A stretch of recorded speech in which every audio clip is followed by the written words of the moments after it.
Assalamualaikum warahmatullahi wabarakatuh. Di sini kami akan menyampaikan materi bab kedua, yaitu berpikir seperti seorang ekonom. Sebelumnya, perkenalkan terlebih dahulu, kami dari kelompok 2 dengan anggota Anggun Dia Monasari dengan NIM 0044,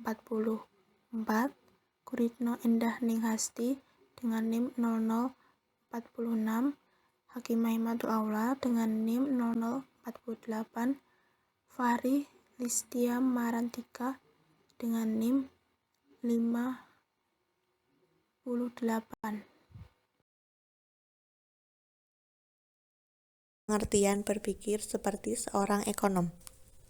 Sebelumnya, apa itu berpikir? Berpikir adalah berkembangnya ide dan konsep dalam diri seseorang dengan proses dinamis untuk mempertimbangkan dan memutuskan sesuatu, di mana individu bertindak secara aktif dalam menghadapi hal-hal yang bersifat abstrak. Sedangkan ekonomi sendiri berasal dari bahasa Yunani, yaitu oikos dan nomos, yang berarti tata laksana rumah tangga atau pemilikan. Jadi, berpikir secara ekonomi yaitu pemikiran manusia tentang kemiskinan dan kesejahteraan produksi, distribusi dan konsumsi, dan pengeluaran. Materi yang akan dibahas yaitu yang pertama, ekonom sebagai ilmuwan, mencakup metode ilmiah, peran asumsi, model ekonomi, ekonomi mikro, dan ekonomi makro. Materi yang kedua, ekonom sebagai penasihat kebijakan, mencakup analisis positif versus analisis normatif, ekonom dalam pemerintahan. Dan materi yang terakhir yaitu mengapa para ekonom tidak pernah sepaham, mencakup perbedaan dalam penilaian ilmiah, perbedaan dalam nilai-nilai, dan persepsi versus realita. Ekonom sebagai ilmuwan. Ekonom sendiri yaitu sebutan untuk orang yang profesional di bidang ilmu ekonomi. Seorang ekonom juga melakukan pendekatan untuk mempelajari ekonomi dengan cara melakukan aktivitas penelitian untuk menciptakan teori. Ilmu ekonomi juga merupakan ilmu pengetahuan yang pada intinya berupa metode ilmiah, pengembangan dan pengujian teori secara terus-menerus. Oleh karena itu, seorang ekonom menerapkan cara berpikir logis dan ilmiah untuk mengkaji bagaimana ekonomi bekerja.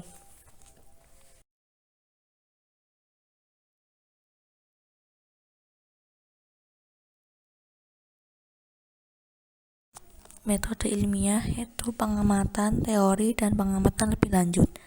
Jika seorang ekonom hidup di suatu negara yang mengalami masalah ekonomi, maka ekonom akan melakukan pengembangan teori, mengumpulkan, dan menganalisis data.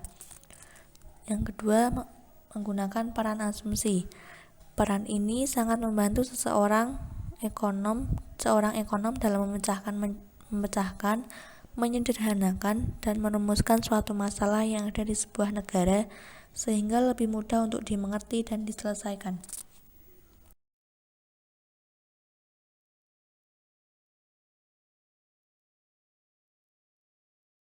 Yang kedua, menggunakan peran asumsi. Peran ini sangat membantu seorang ekonom dalam memecahkan, menyederhanakan, dan merumuskan suatu masalah yang ada di sebuah negara sehingga lebih mudah untuk dimengerti dan diselesaikan.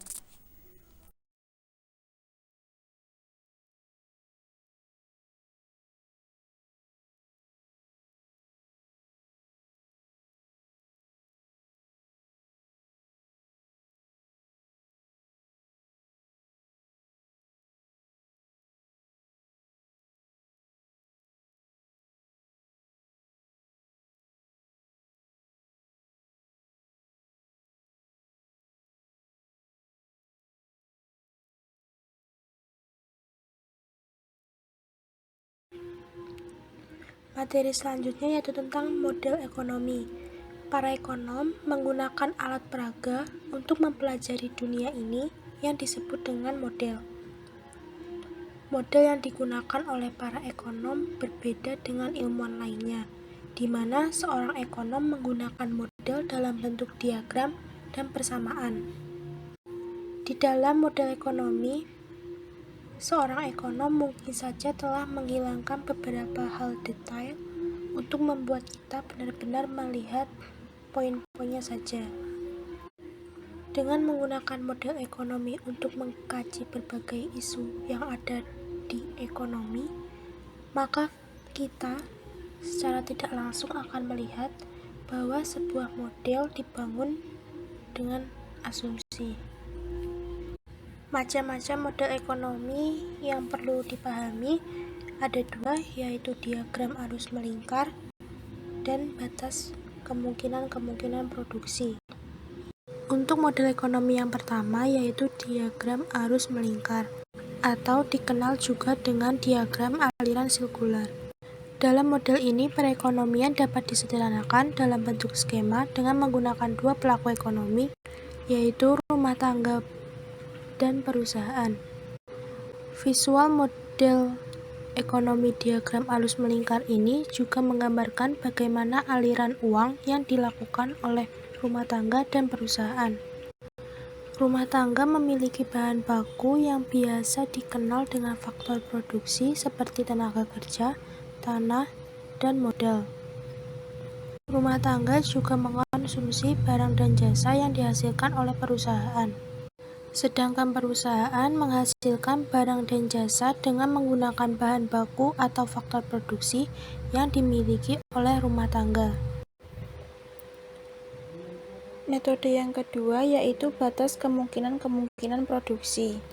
Batas kemungkinan-kemungkinan produksi adalah sebuah grafik yang menunjukkan berbagai kombinasi output. Mari kita bayangkan sebuah perekonomian yang hanya menghasilkan dua barang berupa mobil dan komputer. Walaupun sebenarnya kita mengetahui bahwa di dunia nyata, ekonomi menghasilkan ribuan barang dan jasa.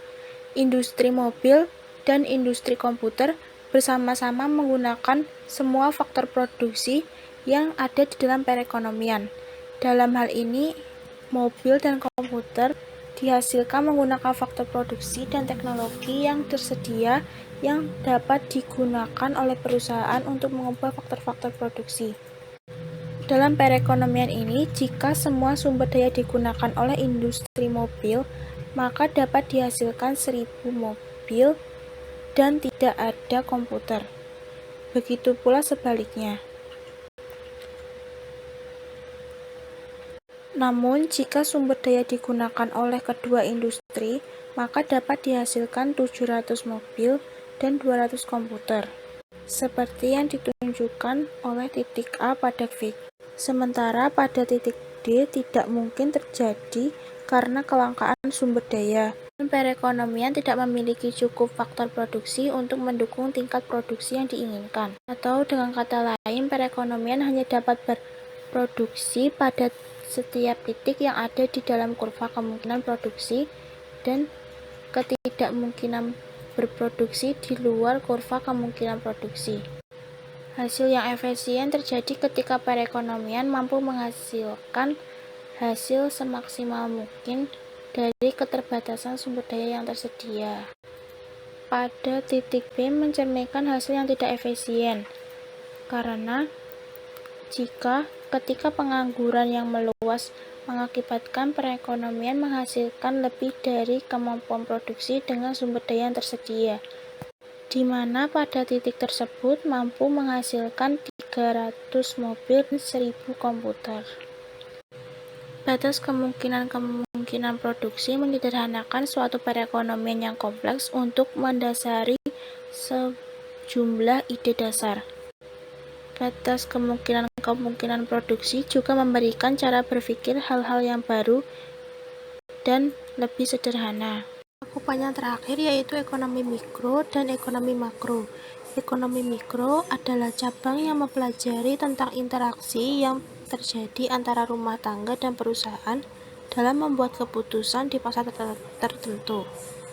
Ekonomi makro adalah cabang yang mempelajari tentang fenomena ekonomi yang besar. Ekonomi mikro dan makro saling berkaitan satu sama lain karena perubahan yang terjadi dalam perekonomian secara keseluruhan timbul dari keputusan yang diambil oleh banyak orang, maka tidak mungkin memahami tentang perkembangan ekonomi makro tanpa mempertimbangkan keputusan yang terkait pada tingkat ekonomi mikro. Dan perilaku produsen dan konsumen akan mempengaruhi siklus ekonomi makro. Misalnya, seperti pendapatan naik akan diikuti oleh permintaan yang naik, sehingga akan menyebabkan inflasi. Pada kasus tersebut, pendapatan dan permintaan merupakan variabel dari ekonomi mikro, sedangkan inflasi merupakan variabel dari ekonomi makro. Untuk materi selanjutnya yaitu ekonom sebagai penasihat kebijakan. Para ekonom sering diminta untuk memberikan penjelasan atau rekomendasi kebijakan terhadap suatu peristiwa ekonomi untuk memperbaiki hasil-hasil ekonomi. Seorang ekonom juga mencoba untuk menjelaskan tentang dunia ini dengan membantu memperbaiki kondisi ekonomi atau dengan penasehat kebijakan. Yang pertama, analisis positif versus analisis normatif. Analisis positif adalah analisis yang bersifat mendeskripsikan dan menyatakan apa adanya. Sedangkan analisis normatif adalah analisis yang bersifat menyarankan tentang bagaimana dunia seharusnya. Perbedaan penting dari keduanya yaitu terletak pada bagaimana ketika menguji kebenarannya. Selanjutnya, ekonom dalam pemerintahan. Nasihat seorang ekonom tidak selalu baik dan terkadang sulit untuk dimengerti. Hal ini dibuktikan dengan kebijakan yang baik untuk saat ini, namun belum tentu baik bagi kedepannya. Pengaruh ekonomi terhadap suatu kebijakan melebihi peran ekonomi sebagai penasehat.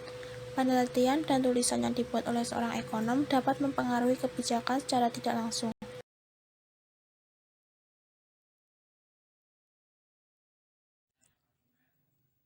Mengapa para ekonom sering terlihat memberikan nasihat yang bertentangan dengan para pembuat kebijakan?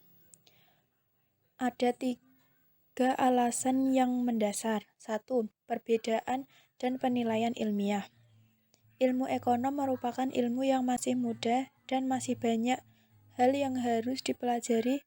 Para ekonom terkadang berbeda pendapat karena mereka memiliki perasaan yang berbeda terhadap kebenaran suatu teori alternatif atau terhadap ukuran parameter yang penting. Seorang ekonom juga terkadang berbeda pendapat dalam hal yang sama. 2. Perbedaan dalam nilai-nilai. Seorang ekonom terkadang berbeda pendapat terhadap suatu kebijakan publik. Seperti yang tadi pelajari dalam diskusi mengenai analisis positif dan normatif, di mana suatu kebijakan tidak dapat dinilai hanya berdasarkan pemahaman ilmiah semata. Ekonom juga memberikan nasihat yang bertentangan karena mereka kadang-kadang memiliki nilai-nilai yang berbeda. 3. Persepsi versus realita. Dalam sebuah survei secara responden ekonom di dunia usaha, pemerintah, dan universitas, kebanyakan pikiran akan sulit memperoleh dukungan dari masyarakat umum. Namun ada 10 pemikiran yang mendapat dukungan dari mayoritas masyarakat. Berikut data presensi yang dapat sependapat dalam kebijakan ekonom, yaitu A. Batasan dalam biaya sewa mengurangi kualitas dan kuantitas rumah tangga yang tersedia 93%. B. Tarif dan kuota impor biasanya mengurangi kesejahteraan ekonom umum 93%. C. Nilai fleksibel yang mengambang memberikan pengaturan ekonom moneter internasional yang efektif 90%. D. Kebijakan fiskal misalnya seperti pemotongan pajak atau pengeluaran pemerintah yang memiliki dampak yang signifikan untuk perekonomian dengan tingkat pengangguran yang lumayan 90%. E. Jika anggaran federal akan diseimbangkan, maka upaya yang dilakukan harus mengikuti siklus bisnis daripada dilakukan secara tahunan. 85%. Bantuan secara tunai meningkatkan kesejahteraan penerima yang lebih besar daripada bantuan dalam bentuk uang tunai 83%. G. Definisi anggaran pemerintah federal yang besar memberikan dampak negatif pada perekonomian 83%. Upah minimum pemerintahan pengangguran di antara para pekerja muda dan tidak terlatih 79%. Pemerintah seharusnya restrukturisasi sistem kesejahteraan karena adanya pajak penghasilan negatif 79%. J. Pajak ilmiah yang izin produksi yang dapat diperjualbelikan merupakan pendekatan yang lebih baik dalam mengendalikan polusi daripada kebijakan pembatasan polusi 78%. Sekian pembahasan dari kelompok kami. Jika ada kesalahan dalam penulisan ataupun kesalahan dalam penyampaian materi, kami mohon maaf yang sebesar-besarnya. Wassalamualaikum warahmatullahi wabarakatuh.